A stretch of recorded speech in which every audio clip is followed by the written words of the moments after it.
कृष्ण की कहानी भारतीय पौराणिक कथाओं में मित्रता का एक प्रसिद्ध उदाहरण है।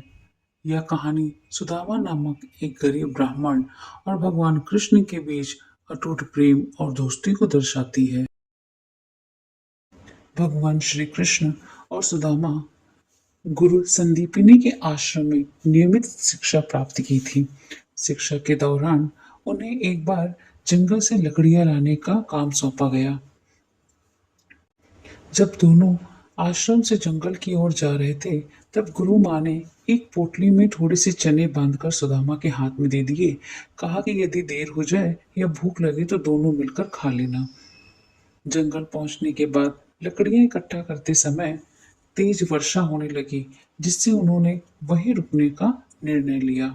काफी देर होने के बाद कृष्ण ने कहा, सुदामा, बड़ी जोरों की भूख लग रही है, क्या तुम्हारे पास कुछ है? सुदामा ने देखा कि चने तो बहुत थोड़े हैं, यदि हम दोनों मिलकर खाएंगे तो किसी का पेट नहीं भरेगा।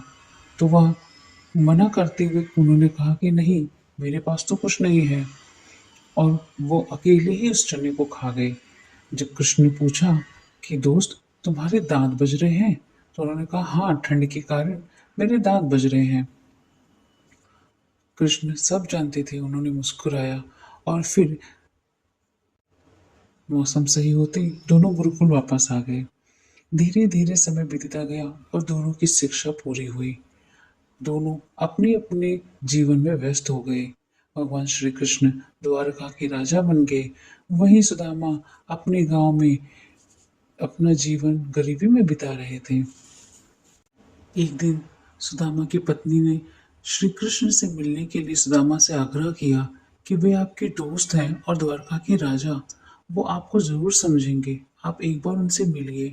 पर संकोच के कारण सुदामा उनसे मिलने जाने से मना कर रहे थे।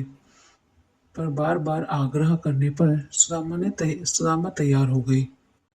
भेंट में ले जाने के लिए उनके पास कुछ न था। वे आसपास भिक्षा मांगे कि कुछ मिल जाए, पर उस समय उन्हें कोई भिक्षा तक न मिली।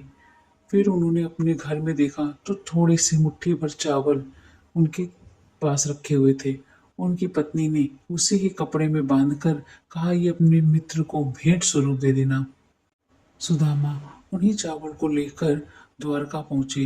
द्वारका में राजमहल के बाहर खड़े होकर उन्होंने राजपाल से कृष्ण से मिलने की आज्ञा मांगी। भगवान श्री कृष्ण ने जब द्वारपाल से पूछा तो द्वारपाल ने कहा कि एक बूढ़ा ब्राह्मण आप हमारे द्वार पर खड़ा है और आपसे मिलना चाहता है। उसके सर पे न पगड़ी है, न तन पे कोई कपड़ा है, जो है वो फटे पुराने हैं, पैरों में न कोई जूते चप्पल हैं, और अपना नाम सुदामा बता रहा है।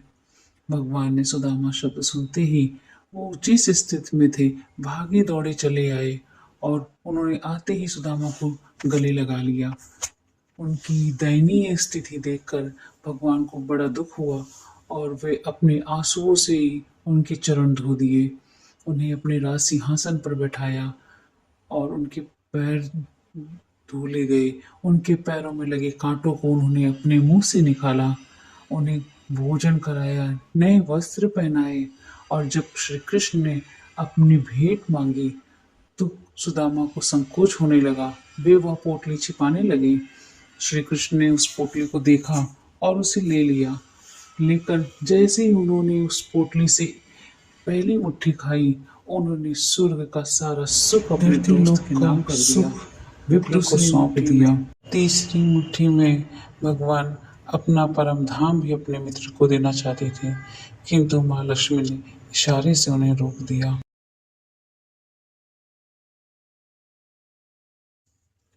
कृष्ण ने बिना कुछ कहे ही सुदामा को दो लोकों, भौतिक और आध्यात्मिक का स्वामी बना दिया। जब सुदामा अपने घर लौटे तो उन्होंने देखा कि उनकी झोपड़ी के स्थान पर एक शानदार महल खड़ा है और उनकी पत्नी सोने के आभूषणों से सजी हुई है।